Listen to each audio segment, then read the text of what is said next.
मैं राजेंद्र गुप्ता जी से, वंदना मार्तन त्रिपाठी जी से आग्रह करता हूं कि वे जन आशीर्वाद यात्रा के प्रदेश संयोजक, केंद्रीय प्रदेश के कैबिनेट मंत्री आदरणीय श्री भूपेंद्र सिंह जी भाई साहब का पुष्पगुच्छ देकर स्वागत करें।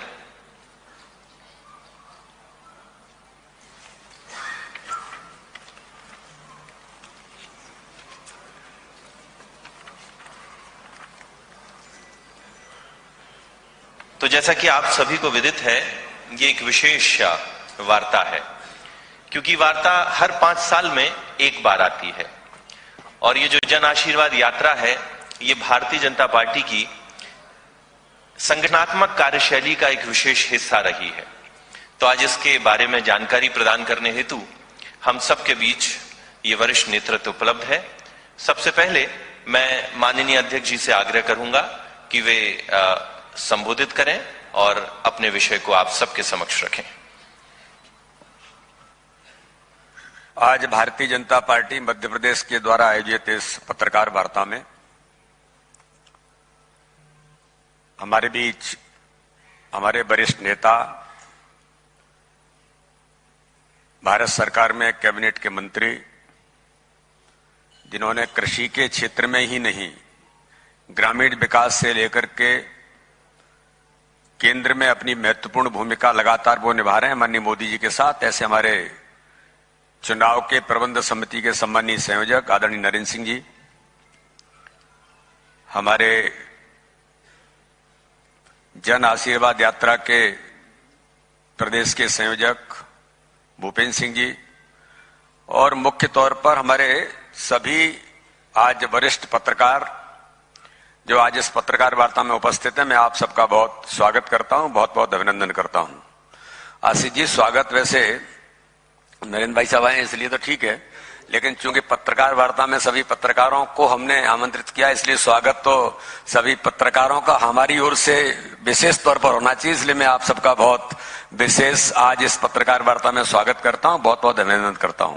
माननीय नरेंद्र सिंह भाई साहब की इच्छा थी कि बहुत दिनों से सभी पत्रकार मित्रों के साथ मिलना भी नहीं हुआ है, तो एक बार अनौपचारिक भी मिलेंगे और विशेष तौर पर हमारी जन आशीर्वाद यात्रा के संबंध में जो एक जानकारी आप सब तक जानी चाहिए, आज उस जानकारी के निमित्त और 2023 के चुनाव को लेकर आदरणीय नरेंद्र सिंह जी तोमर हमारे प्रबंध समिति के चुनाव के सम्मानीय संयोजक हैं। लगातार उनके नेतृत्व में मध्य प्रदेश के अंदर हम संगठन के काम के विस्तार से लेकर चुनावों में हमें सफलता उनके नेतृत्व में मिलती रही है। तो इसलिए आज आदरणीय नरेंद्र भाई साहब भी अपनी बात हम सब लोगों के बीच में कहेंगे। मैं जन आशीर्वाद यात्रा को लेकर के आपके बीच में कुछ विषय को एक बार रखना चाहता हूं। आप सबको ध्यान में है कि मध्य प्रदेश के अंदर जब चुनाव हुए हैं, हर चुनाव में भारतीय जनता पार्टी का हमारा नेतृत्व जन आशीर्वाद यात्रा के माध्यम से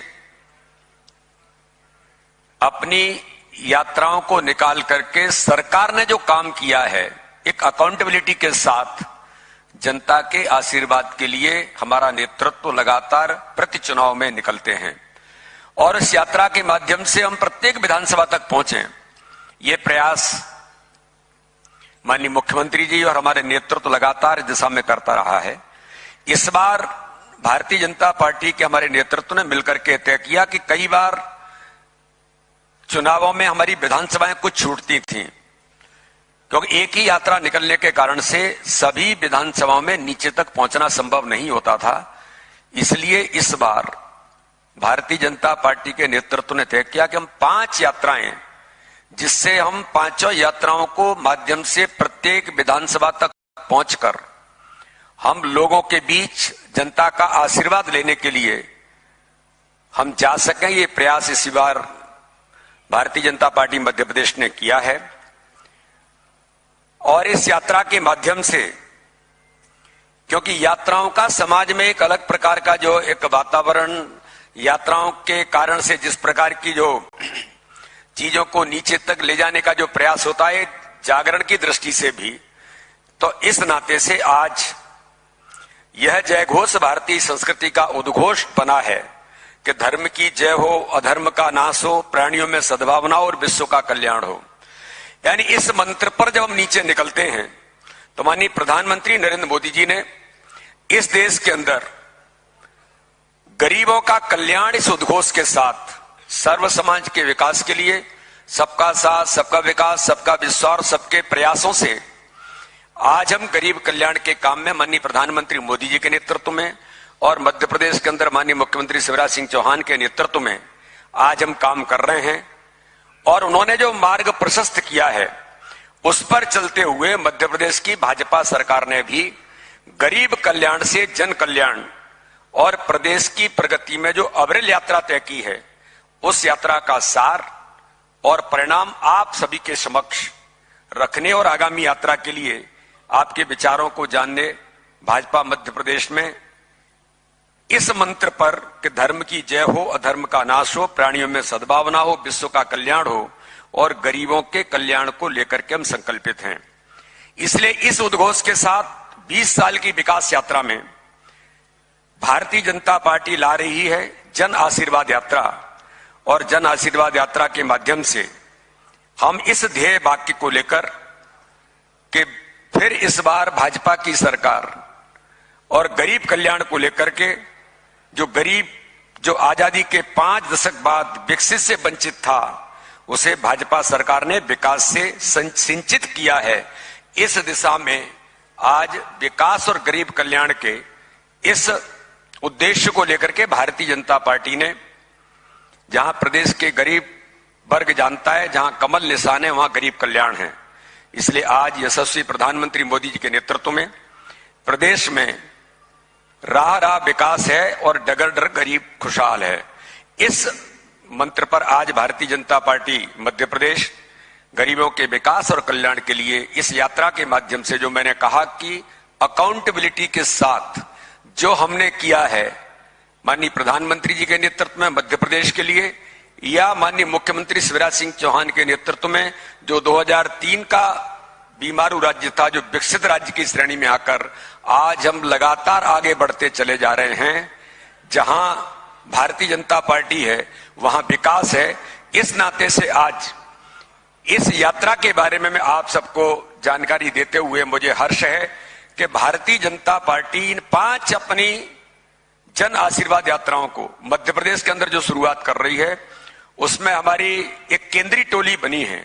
उस केंद्रीय टोली के अंदर आदरणीय भूपेंद्र सिंह जी हमारे वरिष्ठ मंत्री हैं, वो इस यात्रा के संयोजक हैं।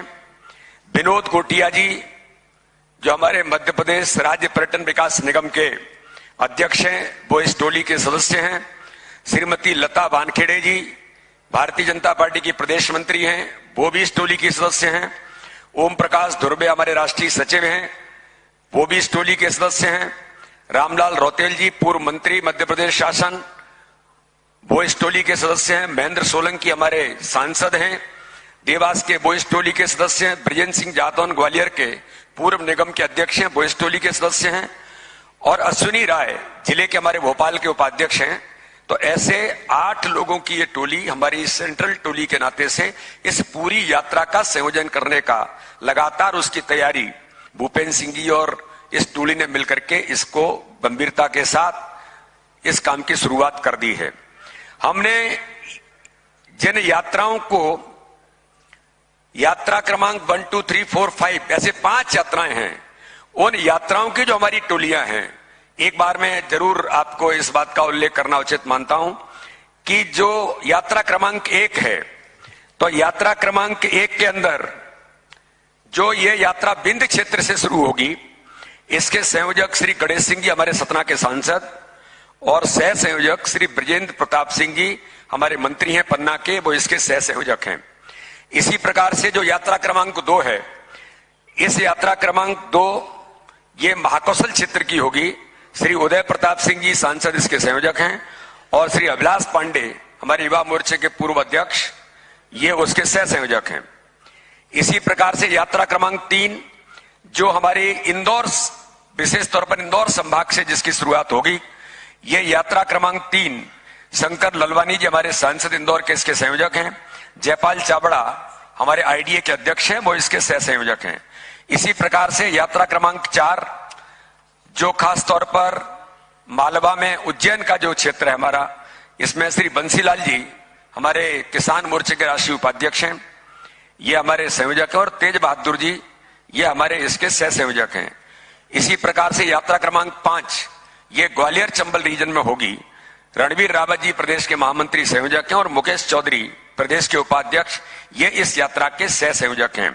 तो इस प्रकार से पांचों यात्राओं की रचना हमने जिला और विधानसभा से लेकर नीचे तक इन यात्राओं के बारे में एक स्ट्रक्चर जिसे हम कहते हैं उसको खड़ा करने का काम इस यात्रा के माध्यम से किया है। इन यात्राओं में मुख्य तौर पर जो जन आशीर्वाद यात्रा होगी, ये यात्रा जन आशीर्वाद कुल 10,643 किलोमीटर, इस यात्रा का पांचों यात्राओं को मिलाकर के 10,643 किलोमीटर यात्रा हमारे सभी कार्यकर्ता करेंगे। इसमें कुल विधानसभाएं 210, क्योंकि भोपाल और आसपास की जो विधानसभाएं वो बाद में समापन के तौर पर यहां पर सम्मिलित होंगी, इसलिए 210 विधानसभाओं से गुजरते हुए कुल स्थान 998 जहां पर यात्राओं का स्वागत होगा। कुल रथ सभाएं हमारी 678 होंगी, और जो बड़ी हमारी सभाएं होंगी, जो बड़ी सभाएं जिसमें हमारा केंद्रीय नेतृत्व भी सम्मिलित होगा, इस प्रकार से 211 हमारी बड़ी सभाएं पूरे इस यात्रा के दौरान जन आशीर्वाद के माध्यम से हम लोग करेंगे। इसमें जो यात्रा क्रमांक 1 है, यात्रा क्रमांक 1 3 तारीख को चित्रकूट से जिसकी शुरुआत होगी, और इस यात्रा का शुभारंभ हमारे देश के गृह मंत्री, वरिष्ठ नेता जिन्होंने मध्य प्रदेश का रिपोर्ट कार्ड प्रस्तुत किया, माननीय अमित शाह जी इस यात्रा क्रमांक 1 का शुभारंभ चित्रकूट से आशीर्वाद लेकर के कामतानाथ जी का इसकी शुरुआत वहां से करेंगे, और इसके बाद ये यात्रा निवाड़ी से होते हुए भोपाल पहुंचेगी। इसी प्रकार से यात्रा क्रमांक 2 ये 5 तारीख को मंडला से प्रारंभ होगी, और मंडला से प्रारंभ होकर के जबलपुर नगर से होते हुए भोपाल पहुंचेगी। पूरे यात्रा में डिटेल आपको इसका मिलेगा। तो इस दिशा में, इस यात्रा में भी हमने अनुरोध किया है कि माननीय गृह मंत्री जी मंडला में इस यात्रा का भी शुभारंभ करें 5 तारीख को। इसी प्रकार से यात्रा क्रमांक 3 ये खंडवा से प्रारंभ होगी। दादा धूनी वाले का आशीर्वाद लेकर के हमारे देश के पूर्व राष्ट्रीय अध्यक्ष, देश के रक्षा मंत्री आदरणीय राजनाथ सिंह जी से हमने अनुरोध किया है कि वो इस यात्रा का शुभारंभ वहां से करें। उसकी अनुमति मुझे लगता है कि जल्दी उसकी मिलेगी। सैद्धांतिक अनुमति मिली है, लेकिन ऑफिशियली आपको इसकी जानकारी भी मिलेगी। इसी प्रकार से यात्रा क्रमांक 4 सितंबर को ही ये हमारा जो उज्जैन का बेल्ट है, नीमच से जो मैंने कहा शुरुआत इसकी होगी, बुधनी होते हुए ये भोपाल पहुंचेगी, और इस यात्रा का शुभारंभ भी उसी दिन आदरणीय राजनाथ सिंह जी करें, ये हमने अनुरोध किया है। इसी प्रकार से यात्रा क्रमांक 5 जो चंबल क्षेत्र की है, ये यात्रा भी 6 सितंबर को श्योपुर, बड़ौदा नगर जो श्योपुर का है, वहां से यात्रा प्रारंभ हो और रायसेन होते हुए भोपाल पहुंचेगी। माननीय राष्ट्रीय अध्यक्ष जेपी नड्डा जी इस यात्रा की शुरुआत करें, ऐसा हम सब लोगों ने मिलकर के उनसे अनुरोध किया है। तो इसलिए यात्रा के जो पूरा डिटेल के तौर पर जो मैंने आपके सामने रखा है कि कितने किलोमीटर ये सारी यात्राएं चलेंगी, इन यात्राओं में कौन कौन से रीजन सम्मिलित होंगे, तो इसके नाते से यात्रा हमारी 3 तारीख से लेकर के 3, 4, 5 और 6 को, और ये यात्रा कोई 17 दिन कोई 18 दिन कंप्लीट करते हुए लगभग 21 तारीख को इन यात्राओं को ऑफिशियली वहां पर ये समाप्त होंगी। लेकिन 25 तारीख को इन यात्राओं का समागम भोपाल के अंदर कार्यकर्ता महाकुंभ में होगा। आप सबको ध्यान में, पत्रकार मित्रों को, कि लगातार मध्य प्रदेश के अंदर जब चुनाव आते हैं, 25 सितंबर हमारे श्रद्धा और आस्था के केंद्र जिन्होंने इस भारतीय जनता पार्टी को एकात्म मानव दर्शन अंत्योदय का विचार दिया, ऐसे पंडित दीनदयाल उपाध्याय जी के जन्म जयंती 25 सितंबर को होती है। इसलिए जन्म जयंती के अवसर पर कार्यकर्ता महाकुंभ, और कार्यकर्ता महाकुंभ में लगभग 10 लाख लोग इस कार्यकर्ता महाकुंभ में सम्मिलित हों। प्रत्येक बूथ से 6,523 बूथ मध्य प्रदेश के अंदर जो हैं, उन बूथों से बूथ समिति, जिसको हमने डिजिटल और आज के समय के तकनीक से युक्त होकर के हमने डिजिटली इनरोल्ड किया है, और लगभग मध्य प्रदेश के इस प्रकार के जो हमारे कार्यकर्ता हैं, तो बूथ समिति इस कार्यकर्ता महाकुंभ में आए, जिस पर हम लगातार काम कर रहे हैं। ये भारतीय जनता पार्टी की एक हमारी जो बड़ी ताकत है। तो उस दिन इस कार्यकर्ता महाकुंभ में लगभग 10 लाख कार्यकर्ता पूरे मध्य प्रदेश के उपस्थित हों।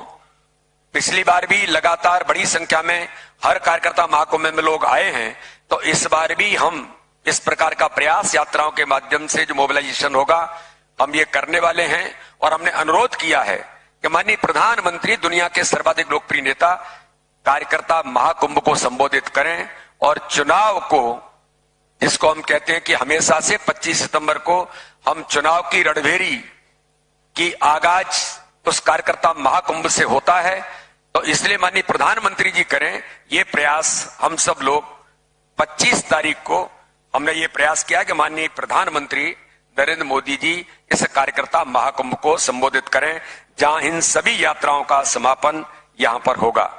तो इस प्रकार से भारतीय जनता पार्टी की सरकार मोदी जी के नेतृत्व में, हमारे मुख्यमंत्री शिवराज सिंह चौहान के नेतृत्व में, जो नेतृत्व के प्रति इस देश की जनता का और मध्य प्रदेश की जनता का जो विश्वास है, ये हमारी ताकत है। गरीब कल्याण, हर गरीब के जीवन को बदलने का अभियान भारतीय जनता पार्टी की सरकार ने लिया है, ये हमारी ताकत है। और भारतीय जनता पार्टी के संगठन का तंत्र प्रत्येक बूथ पर मजबूती के साथ आज खड़ा है।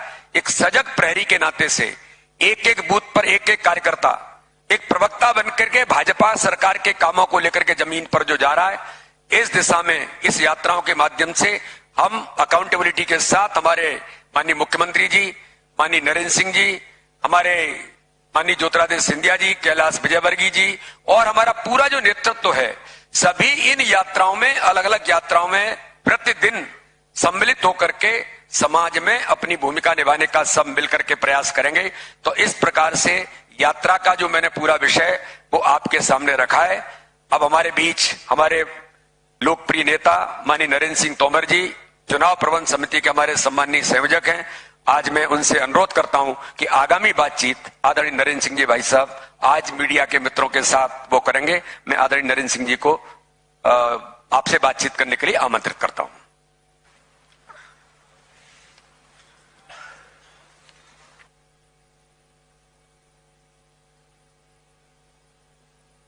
नमस्कार।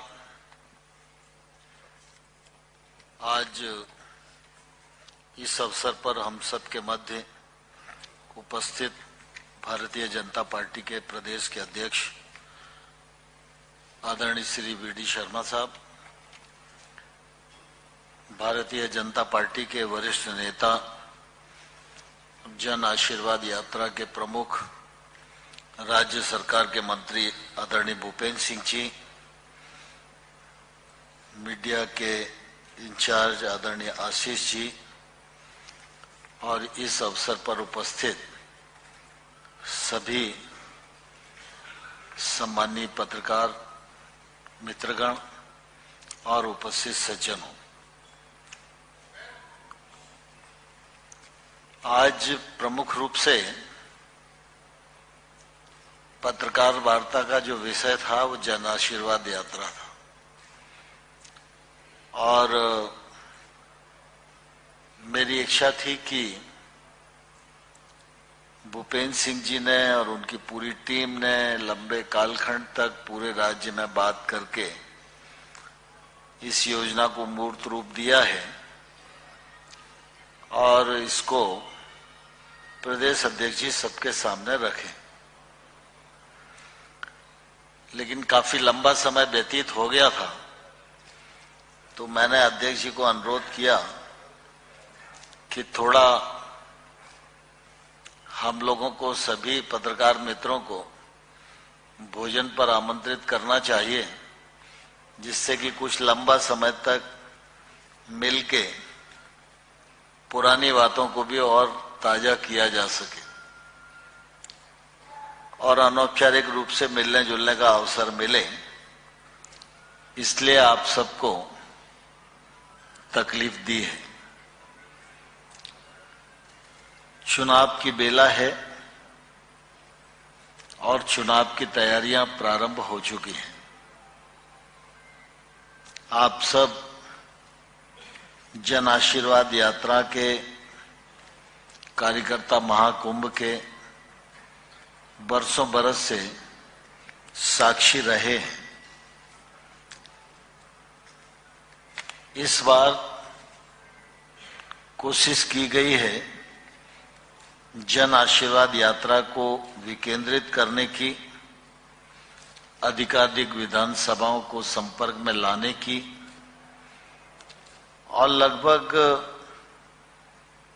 18 दिन में 92 दिन का काम हो जाए, इस दृष्टि से भी यह एक अभिनव प्रयत्न है। तो कार्यकर्ताओं के परिश्रम और आप सबके सहयोग से, जनता के आशीर्वाद से यह कार्यक्रम पूर्व की भांति सफलता के सोपान तक पहुंचेगा, ऐसी मुझे पूरी आशा है। भारतीय जनता पार्टी चुनाव की दृष्टि से बूथ से लेकर शीर्ष स्तर तक सभी स्तरों पर काम कर रही है और मुझे ध्यान है कि अध्यक्ष जी के नेतृत्व में बूथ विजय संकल्प अभियान से लेकर विधानसभा के सम्मेलन तक का कार्यक्रम ये सफलतापूर्वक संपन्न हुआ है और आगे के कार्यक्रम आप सबके सामने हैं। भारतीय जनता पार्टी विकास और जन कल्याण के मुद्दे पर चुनाव लड़ने वाला राजनीतिक दल है। 2003 से पहले मध्य प्रदेश जिस दुरावस्था के दौर में था, भारतीय जनता पार्टी की सरकार ने उसमें आमूलचूल परिवर्तन करने का एक सफलतम प्रयत्न किया है। विकास की दृष्टि से भी देखेंगे तो केंद्र सरकार हो, राज्य सरकार हो, अधोसंरचना विकास का मामला हो, इस दिशा में भी अभूतपूर्व काम किए गए हैं, जिनका परिणाम आज परिलक्षित होता है। कृषि के क्षेत्र में भी अगर हम देखेंगे तो एक समय था जब खेती की बात चलती थी तो पंजाब और हरियाणा का ही नाम आता था, लेकिन आज भारतीय जनता पार्टी की सरकारों के द्वारा सिंचाई की बढ़ती उपलब्धता, सिंचाई के लिए बिजली की पर्याप्तता और किसानों का परिश्रम, कृषि हितैषी नीतियां, इनने मध्य प्रदेश में खेती को काफी अग्रणी भूमिका में लाकर खड़ा कर दिया है और अब देश भर में प्रतिस्पर्धा होती है तो किसान कर्मण पुरस्कार मध्य प्रदेश को मिलता है। यह मध्य प्रदेश के लिए निश्चित रूप से गौरव की बात है। गरीब कल्याण की दृष्टि से भी अगर हम देखेंगे तो गरीब के जीवन स्तर में बदलाव आए, उसके बेटा बेटी भी ठीक प्रकार से अच्छी तालीम प्राप्त कर सकें, उसको अच्छा वातावरण मिल सके, उसको रहने को घर मिल सके, उसका जीवन जीना भी सुगम हो सके, इस दृष्टि से अनेक योजनाओं पर मध्य प्रदेश की सरकार ने सफलतापूर्वक काम किया है और आज उसके परिणाम हम सबके सामने आते हुए दिखाई दे रहे हैं। हाल ही में लाडली बहना का जो कार्यक्रम है वह भी पूरे प्रदेश में बहुत तेजी के साथ लोकप्रिय हो रहा है। आमतौर पर रोजगार की दृष्टि से भी एक बड़ी चुनौती समाज के सामने हमेशा रही है और आज भी है, लेकिन इस चुनौती से निपटने के लिए जहां तक रोजगार संभव हो सकता है वहां शासकीय रोजगार देने का भी प्रयत्न किया जा रहा है और स्किल डेवलपमेंट की दृष्टि से सीखो कमाओ योजना भी काफी महत्वपूर्ण साबित हो रही है। व्यक्ति स्किल्ड भी हो और 8,000 रुपए महीना उसको स्टाइप फंड भी मिले, यह युवाओं के लिए एक बड़ा प्लेटफॉर्म है और इसका फायदा भी युवा लेने के लिए उत्सुक हैं और हमारी अर्थव्यवस्था में भी ये कार्यक्रम आने वाले कल में बड़ा योगदान करने वाला है। मध्य प्रदेश में भारतीय जनता पार्टी की दृष्टि से अगर हम देखेंगे तो भाजपा सरकार ने सर्वांगीण विकास की सोच पर काम किया है और इसलिए आज देश भर में प्रतिस्पर्धा होती है तो मध्य प्रदेश आगे बढ़ता हुआ प्रदेश दिखाई देता है। यह निश्चित रूप से आम जन के लिए गर्व और गौरव का विषय है। जहां तक प्रतिस्पर्धी राजनीतिक दलों का सवाल है, उनकी कथनी और करनी में एक रूपता नहीं है, इसे मध्य प्रदेश भलीभांति जानता है। वर्तमान समय में भी चुनाव सामने है तो चुनाव के समय स्वाभाविक रूप से आलोचना करना एक पक्ष है, लेकिन जब आप सरकार में रहे हैं तो उस सरकार की उपलब्धियां बताना यह भी अत्यंत आवश्यक है। लेकिन आज प्रतिस्पर्धियों के पास कोई कार्यक्रम नहीं है, कोई मुद्दा नहीं है, कोई उपलब्धि नहीं है और राजनीति को हल्का करने का प्रयास लगातार होता है तो निश्चित रूप से दुर्भाग्यपूर्ण परिस्थितियां पैदा होती हैं। मैं इस अवसर पर आप सब के माध्यम से और आप सबको भी यही अनुरोध करना चाहता हूं कि भारतीय जनता पार्टी की सरकार के माध्यम से जो सामाजिक, राजनीतिक और आर्थिक विकास मध्य प्रदेश का हुआ है वह लोगों तक पहुंचे और जहां तक पहुंचा है उस सब जनता जनार्दन का समर्थन भारतीय जनता पार्टी को मिले, जिससे भारतीय जनता पार्टी अगले बार भी मध्य प्रदेश में सरकार बनाए और आने वाले कल में जब 2047 में भारत विकसित भारत के रूप में तब्दील होगा, उस दौर में मध्य प्रदेश भारत को विकसित भारत बनाने की यात्रा में महत्वपूर्ण योगदान दे सके। इसकी तैयारी केंद्र में भी भारतीय जनता पार्टी ने की है। मध्य प्रदेश की भारतीय जनता पार्टी ने भी अपना विजन तैयार किया है, सरकार ने भी अपना विजन तैयार किया है और हम उस पर चलेंगे तो मध्य प्रदेश को भी आगे बढ़ाएंगे, देश को भी आगे बढ़ाएंगे। मुझे आप सबके मध्य इतना ही कहना था। कुछ आपके सवाल होंगे तो जरूर मैं उत्तर देने की कोशिश करूंगा और उसके पश्चात हम सब लोग भोजन करेंगे और अनौपचारिक बातचीत करेंगे।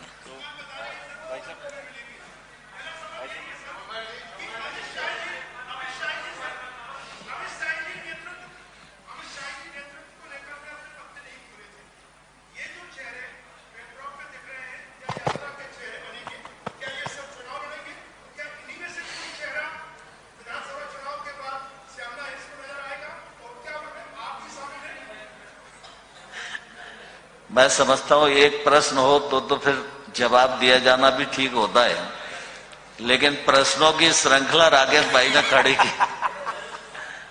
मैं आपको इतना ही कहना चाहता हूं कि भारतीय जनता पार्टी में सामूहिक नेतृत्व है। भारतीय जनता पार्टी व्यक्तिवाद से ऊपर उठकर काम करने वाला राजनीतिक दल है। हम सब मिलकर चुनाव लड़ेंगे और भारतीय जनता पार्टी की सरकार बनाएंगे। पहला उद्देश्य यही है।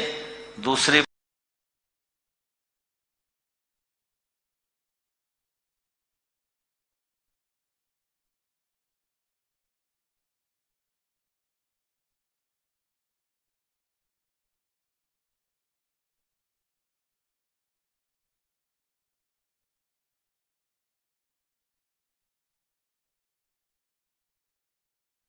बार आती है।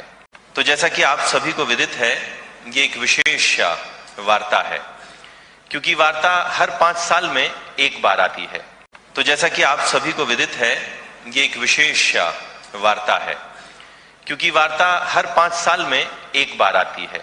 तो जैसा कि आप सभी को विदित है, ये एक विशेष वार्ता है, क्योंकि वार्ता हर 5 साल में एक बार आती है। तो जैसा कि आप सभी को विदित है, ये एक विशेष वार्ता है, क्योंकि वार्ता हर 5 साल में एक बार आती है। तो जैसा कि आप सभी को विदित है, ये एक विशेष वार्ता है, क्योंकि वार्ता हर 5 साल में एक बार आती है।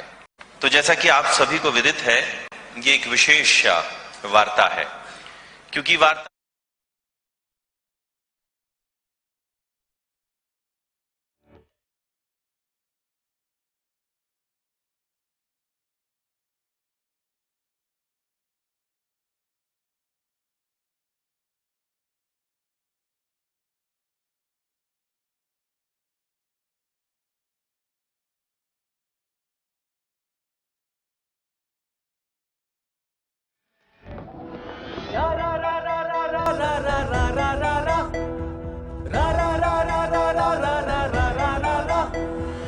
हम अंत्योदय वो लगभग आधा दिन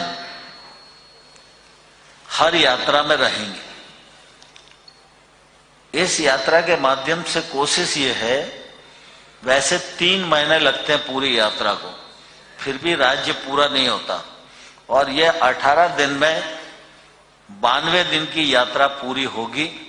हर दिन शिवराज सिंह जी भी इस यात्रा में रहेंगे और बाकी जो प्रदेश के नेता हैं उन सब लोगों का भी समावेश इस यात्रा में होगा।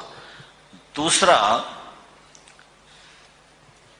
जब यात्रा होगी तो निश्चित रूप से यात्रा में हमारी उपलब्धियां भी लोगों के पास जाएंगी और यात्रा में कांग्रेस के घोटालों को भी लोगों के समक्ष रखा जाएगा।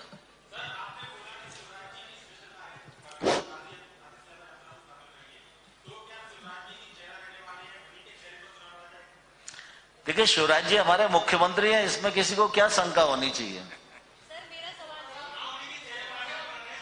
दंडोतिया जी,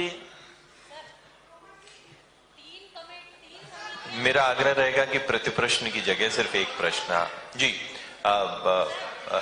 नवीन जी कुछ बोल, नवीन पुरोहित जी कुछ बोल रहे हैं। एक एक करके पूछो ना आराम से। मैंने भाई साहब से बड़ा आग्रह किया, हमें पर्याप्त समय मिलेगा, इसलिए चिंता ना करें। एक मेरा सवाल था, पिछली बार प्रत्याशी चयन होने के बाद में जो स्थितियां असंतोष की उभरी थी और उसका खामियाजा भी पार्टी को भुगतना पड़ा था, तो क्या उस परिस्थिति से इस बार निपटने के लिए कोई तैयारी पार्टी की रहेगी क्या? देखिए, दरअसल क्या है कि भारतीय जनता पार्टी बड़ा राजनीतिक दल है। एक ही स्थान पर अनेक लोग हैं जो चुनाव लड़ने की पात्रता और क्षमता रखते हैं, लेकिन चयन एक की तरफ ही जाता है। लेकिन मैं समझता हूं कि इस बात का भरोसा रखना चाहिए कि भारतीय जनता पार्टी ने अभी भी चयन किए 39 सीटों पर और आगे भी चयन होगा, और हम सब लोग मिलकर अगर कोई परिस्थिति खड़ी होगी तो उसको नियंत्रण में करने में सफल हो। सर मेरा सवाल ये है, ये लाडली बहना योजना 1250 रुपए, नारी सम्मान योजना कांग्रेस की तरफ से 1500 रुपए, बीजेपी रसोई गैस 450 रुपए, कांग्रेस की तरफ से 500 रुपए, बिजली 100 रुपए पर मंथ, 100 रुपए, मतलब ये जो फ्रीबीज है, क्या चुनाव सिर्फ इसी पे होगा? या आपकी तरफ से कांग्रेस, जैसे आपकी पार्टी कई बार कहती है कि जो रेवड़ी बांटने का जो कल्चर है ये ठीक नहीं है?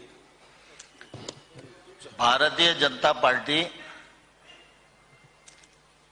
यह आवश्यक समझती है कि गरीब के जीवन में, दलित के जीवन में, महिला के जीवन में सक्षमता आनी चाहिए और उसकी क्षमता वृद्धि के लिए, जीवन स्तर में बदलाव लाने के लिए यदि सरकार को सहायता करनी है तो सरकार को सहायता करनी चाहिए। लेकिन सामान्य तौर पर मैंने पहले ही कहा कि भारतीय जनता पार्टी विकास और जन कल्याण के मुद्दे पर ही चुनाव के बीच में जाती है और इस बार का यह चुनाव भी विकास और जन कल्याण के मुद्दे पर ही स्थिर रहेगा। हमारी कोशिश है कि आने वाले कल में जब भारत विकसित भारत बने उस समय भारत में मध्य प्रदेश भी विकसित मध्य प्रदेश बने, इस लक्ष्य को लेकर हम लोग काम कर रहे हैं। तोमर साहब, एक सवाल मेरा है, आपने 19 तारीख को ग्वालियर की प्रेस कॉन्फ्रेंस में कहा कि हम डेवलपमेंट पर चुनाव लड़ेंगे, उस पर मोहर लगा गए अमित शाह जी नेक्स्ट डे भोपाल आके कि डेवलपमेंट पे लड़ेंगे। मेरा सवाल केवल यह है कि जब डेवलपमेंट पे आप चुनाव लड़ रहे हैं और तब और अब का जिक्र भी कर रहे हैं दिग्विजय सिंह जी के वक्त का भी, तो जो भी डेवलपमेंट किया इस अवधि में शिवराज जी ने किया, तो फिर शिवराज जी को दोबारा एक तरीके से चेहरा बनाने में संशय क्यों है बीजेपी के मन में? नहीं, शिवराज जी के बारे में आपको चिंता करने की जरूरत नहीं है। शिवराज जी हमारे मित्र भी हैं, पार्टी के नेता भी हैं। जी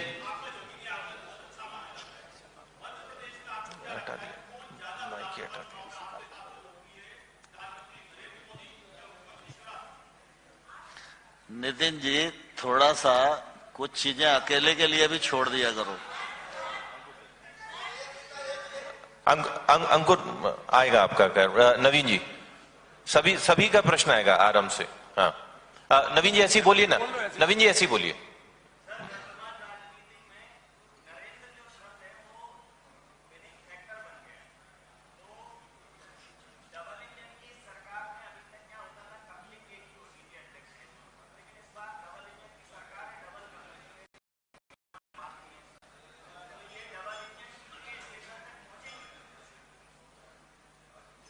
क्या मैं समझे पुरोहित जी, जरा दोबारा स्पष्ट करूं।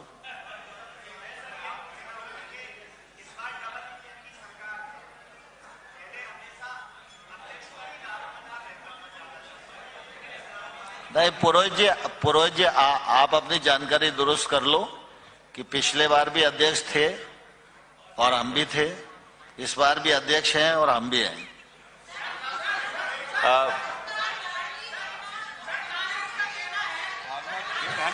भावना जी, पहले ममता जी ले लें, फिर भावना, दोनों मातृशक्ति हो जाएं। जी एक मिनट उनका आइए शांति से। हाँ, ममता जी फिर भावना जी। आप भी आए।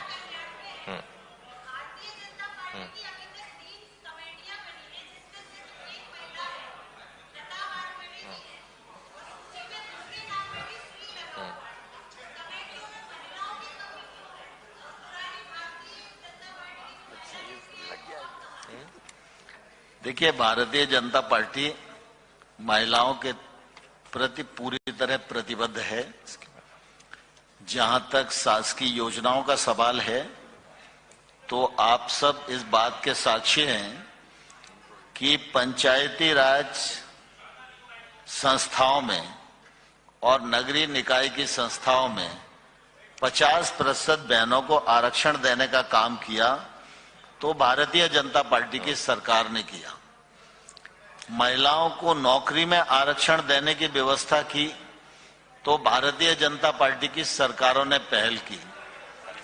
और दूसरी तरफ अगर आप देखेंगे तो भारतीय जनता पार्टी ही एकमात्र ऐसा राजनीतिक दल है जिस दल की मंडल की कार्यकारिणी, जिले की कार्यकारिणी, प्रदेश की कार्यकारिणी और राष्ट्रीय कार्यकारिणी, इसमें 33% महिलाओं को पद आरक्षित होते हैं। इसलिए आपको चिंता करने की जरूरत नहीं है। आपका स्वागत है, आप आइए, जरूर काम करने का अवसर मिलेगा। भावना जी बोलिए। भावना जी रुकिए ना, आपका क्रम आएगा। रुकिए, एक मिनट रुकिए, भावना जी बोलेंगे। देखिए राखी है, बहनों को मौका देना। रुकिए, भावना जी प्रश्न रखिए, सुनिए आप। भावना जी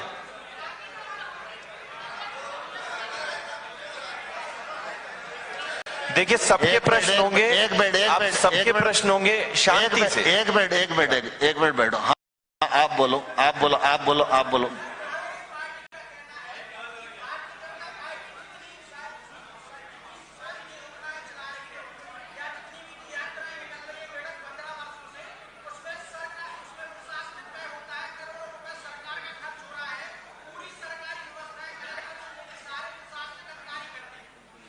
कांग्रेस का आरोप मिथ्या है। जन आशीर्वाद यात्रा भारतीय जनता पार्टी का कार्यक्रम है और भारतीय जनता पार्टी के कार्यक्रम को कार्यकर्ता के दम पर पहले भी करते रहे और आगे भी करेंगे। बहन जी को जरा।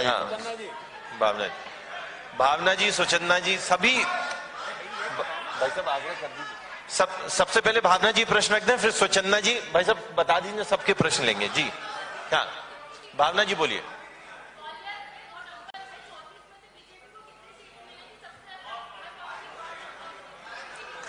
इस बार मध्य प्रदेश में भी अधिक मिलेंगी और ग्वालियर चंबल संभाग में भी अधिक सीटें जीतेंगी। सुचंदा जी बोलिए।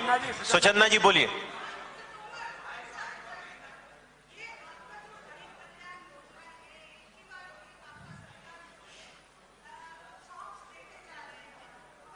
रिपीट।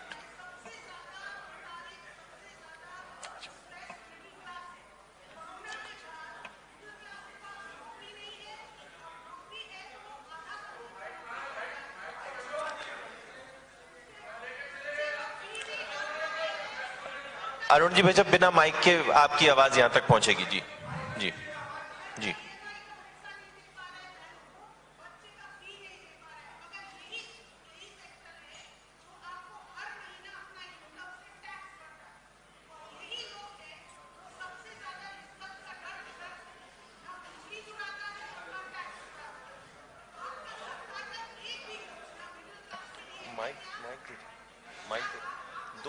देखिए, भारतीय जनता पार्टी देश के सभी क्षेत्रों का और सभी वर्गों का प्रतिनिधित्व करने वाला राजनीतिक दल है।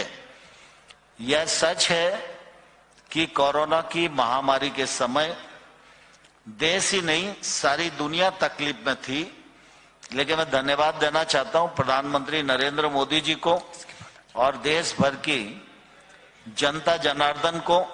सब लोगों ने मिलकर कोरोना महामारी से न सिर्फ निकलने में वो लोग सफल हुए, भारत की अर्थव्यवस्था को भी आगे बढ़ाने का प्रयत्न किया है। ये हम ही नहीं, सारी दुनिया इस बात को भलीभांति जानती है। बोलिए।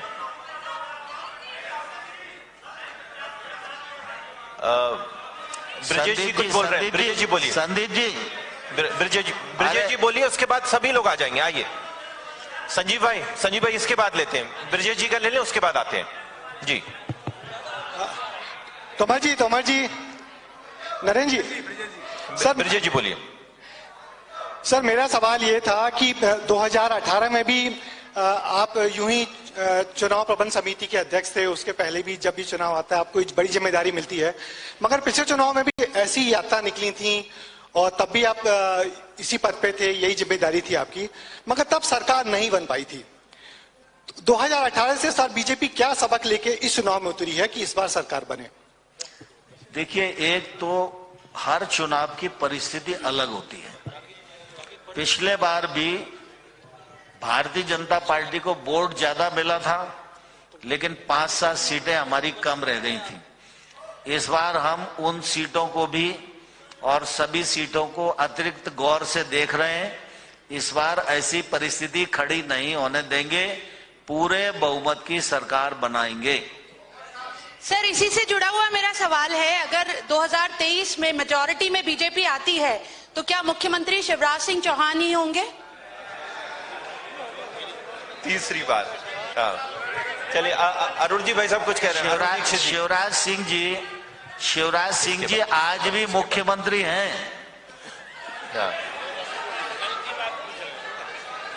नरेंद्र सिंह जी जरा हमारी बात सुन लीजिए इधर से। आप 2003 में दूल्हा लेके निकले थे, 8 में दूल्हा लेके निकले थे, 13 में दूल्हा लेके निकले थे, 18 में दूल्हा लेके निकले थे। 2023 में आप बिना दूल्हे की बारात लेके क्यों चल रहे हैं? ऐसी क्या मजबूरी है? आप दूल्हे का नाम क्यों नहीं ले पा रहे हैं? देखिए, दरअसल क्या होता है कि कुछ चीजें मुझे तय करना होती हैं, कुछ चीजें अध्यक्ष ने तय करना होती हैं, कुछ चीजें ऐसी होती हैं जिनको सामूहिक रूप से पूरा पार्लियामेंट्री बोर्ड ही तय करता है। अब आप मुझसे जवाब चाहते हो, तो जब तक कोई चीज तय नहीं होती है तब तक कोई भी चीज बोलना उचित नहीं होता है, लेकिन आपको संदेह करने की जरूरत नहीं है। सर, मेरा सवाल यह है कि पहला जगदीश जी जब एक ही हो जाए फिर आप। देखिए, टिकट भी महिलाओं को ज्यादा दिए जाएं। अरे मेरी बात सुनो ना, चुनाव में 35% नहीं, उनको 65% भी मिले तो इसमें आपत्ति नहीं है, लेकिन चुनाव में टिकट उसी को दिया जाता है जो क्षेत्र में जीत को सुनिश्चित कर सकता हो। सर, मेरा सवाल यह है इसमें,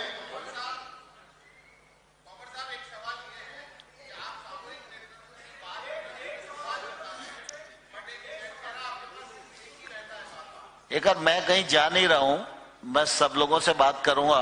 भाई साहब, टिकट से जुड़ा एक सवाल मेरा ये है, एक एक करके मुझे पूछ लो। हाँ भाई साहब, टिकट से जुड़ा एक सवाल ये है, एक मिनट भैया, जरा भाभी जी का सवाल हो जान तो पड़े जी। हाँ रवि जी भाई साहब बैठिए ना, बैठ जाओ।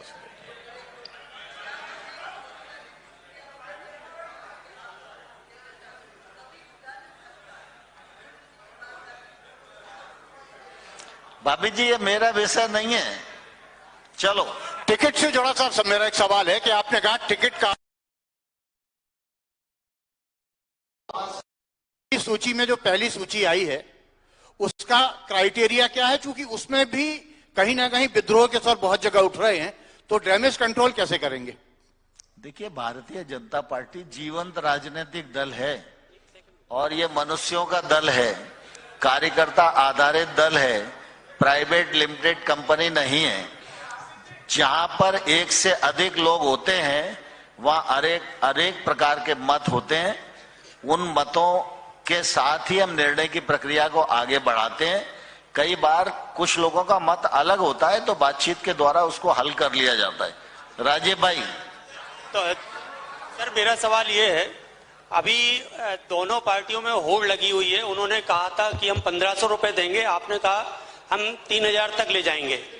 अब उन्होंने 500 रुपए का रसोई गैस कर दिया, आपने 450 कर दिया, तो क्या वो 400 करेंगे तो आप 350 पे ले आएंगे? देखिए, कांग्रेस में कहने वाले लोग हैं, भारतीय जनता पार्टी में करने वाले लोग हैं। सिकंदर भाई,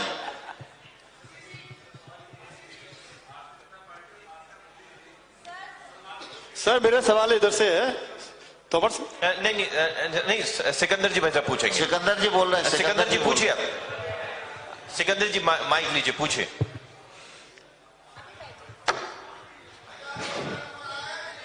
अंकुर भाई, सबका नंबर आएगा, रुकिए।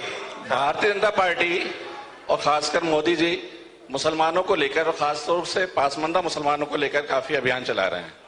राष्ट्रीय स्वयंसेवक संघ भी इसके लेके काफी प्रयास कर रहा है। अभी कल ही बैठक हुई है भोपाल के अंदर भी और मध्य प्रदेश के अलग अंचलों में भी। मेरा मुझे सवाल ये है, 2 सवाल हैं कि क्या मुसलमान को आप मध्य प्रदेश से टिकट देंगे?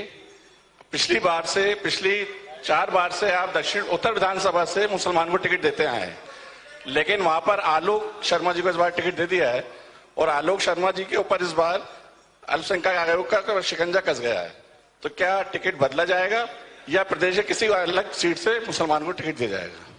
देखिए, भारतीय जनता पार्टी सबका साथ सबका विकास इस मंत्र के आधार पर काम करती है और आपने अनुभव किया होगा कि केंद्र सरकार हो या राज्य सरकार, उसकी हर योजना का लाभ सभी वर्गों के लोगों को मिल रहा है। जहां तक किसी क्षेत्र से टिकट देना नहीं देना, ये उस क्षेत्र की परिस्थिति पर निर्भर करता है।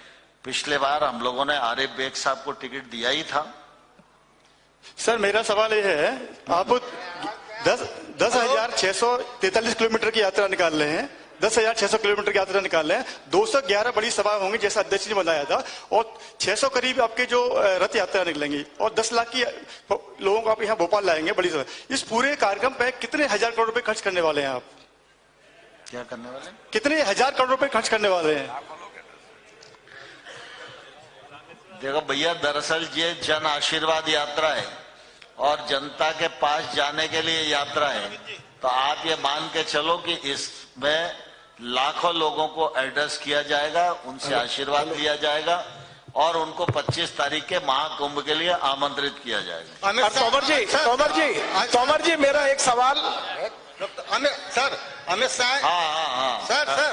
अमित शाह जी लगातार मध्य प्रदेश के दौरे कर रहे हैं। अमित शाह जी से आप जन आशीर्वाद यात्रा शुरुआत करवाएंगे, लेकिन बैकग्राउंड में जो चेहरे दिख रहे थे उसमें से उनका फोटो गायब था, क्या कारण है? एक सवाल मेरा है तोमर जी। तोमर जी एक सवाल मेरा है। दरअसल जब प्रश्न आएगा तभी जवाब होगा। आप ग्वालियर चंबल संभाग से आते हैं। मैं रविंद्र जैन, इधर रविंद्र जैन, एक सवाल मेरा है। आप ग्वालियर चंबल रविंद्र भाई एक मिनट, इनको बहुत देर हो गई। एक मिनट, गौरव जी पूछिए। बोलो बोलो।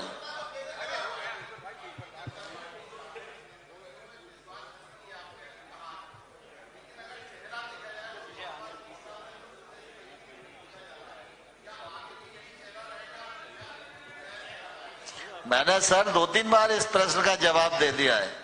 रवि भाई, हाँ, मेरा सवाल यह है, आप ग्वालियर चंबल संभाग से आते हैं, क्या कारण है कि सिंधिया जी के साथ जो लोग आए थे बड़ी संख्या में कांग्रेस से बीजेपी में, उनमें से बड़ी संख्या में वापिस जा रहे हैं?